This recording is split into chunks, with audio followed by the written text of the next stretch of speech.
Yay! Good morning guys! Welcome to our vlog.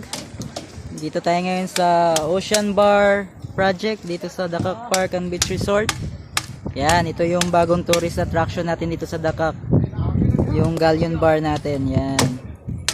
Bali guys, parang nahati itong galleon na to guys. Yan. Yung kalahati niyan guys, ito naman yung ginagawa natin ngayon. Kasama natin ngayon yung mga electrician natin guys na nagra-roughing ins para sa layout natin sa electrical. Yan.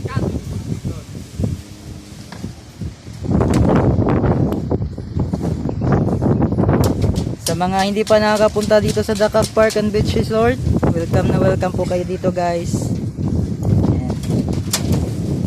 Yan pala si Lead Foreman Junjun. Saka si Foreman Bruto na masisipag natin ng mga electrician guys. Saka yung isa pa natin masipag na electrician at naka-uniform pa si General Foreman Vince. Guys, ganda yung uniform namin ngayon ba, guys. Yan, pakita mo Vince yung uniform. Yan, electrician guys. Kung gusto nyo bumili ng uniform namin guys, contact lang po sa channel natin. Yan. Sa halagang 600 pesos guys, meron ka ng electrician uniform na swak na swak.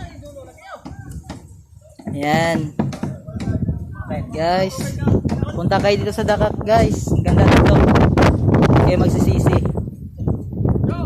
Ang ganda pa ng view dito guys. Lalo na pag natapos na tong Galleon Bar na to guys. Yan, shoutout pala kay Sir Balao Power na nagplano nito. Yan, at sa mga tauhan ni Sir Balao Power. Yan guys, masisipag na mga workers natin dito sa Balao Power Construction guys. Yan. Yan lang po guys. Salamat sa pagsubaybay sa channel natin. Hanggang sa muli.